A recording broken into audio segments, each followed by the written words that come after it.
గురువారం తెలంగాణ కేబినెట్ భేటీ జరగబోతోంది. చాలా రోజుల గ్యాప్ తర్వాత జరుగుతున్న మంత్రివర్గ సమావేశం కావడంతో ఈ భేటీ స్పెషల్ అంటున్నారు. పలు కీలక అంశాలపై కేబినెట్ నిర్ణయం తీసుకుంటుందని భావిస్తున్నారు.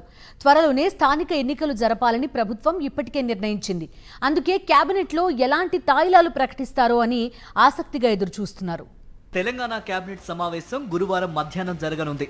రామకృష్ణారావుని ప్రధాన కార్యదర్శిగా నియమించాక జరుగుతున్న తొలి కేబినెట్ సమావేశం ఇది. సీఎస్ బాధ్యతలు తీసుకున్న వెంటనే పలు జిల్లాల్లో పర్యటించిన రామకృష్ణారావు వాస్తవ పరిస్థితిపై సీఎం రేవంత్ రెడ్డికి నివేదిక ఇచ్చినట్లు సమాచారం. సీఎస్ నివేదిక ఆధారంగానే కేబినెట్ ఎజెండాను సిద్ధం చేసినట్లు అధికార వర్గాలు చెబుతున్నాయి. కేబినెట్ ఎజెండాలో స్థానిక సంస్థల ఎన్నికల అంశమే కీలకం కాబోతోంది.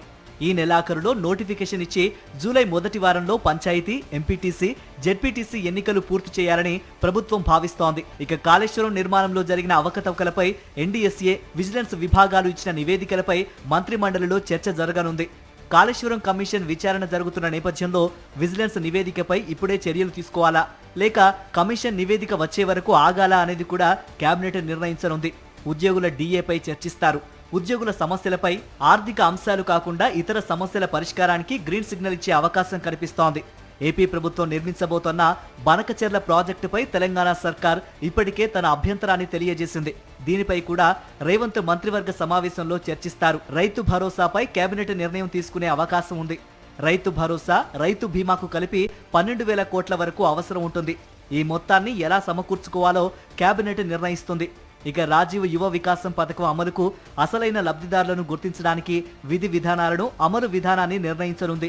వీటితో పాటు RRR నిర్మాణంలో పురోగతి, వరంగల్ ఎయిర్పోర్టు పునరుద్ధరణ అంశంపై కూడా కేబినెట్లో చర్చ జరిగే అవకాశం ఉందని సమాచారం. కాంగ్రెస్ పార్టీ ఆఫీసులు ఎక్కువ జిల్లాల్లో అద్దె భవనాల్లోనే ఉన్నాయి.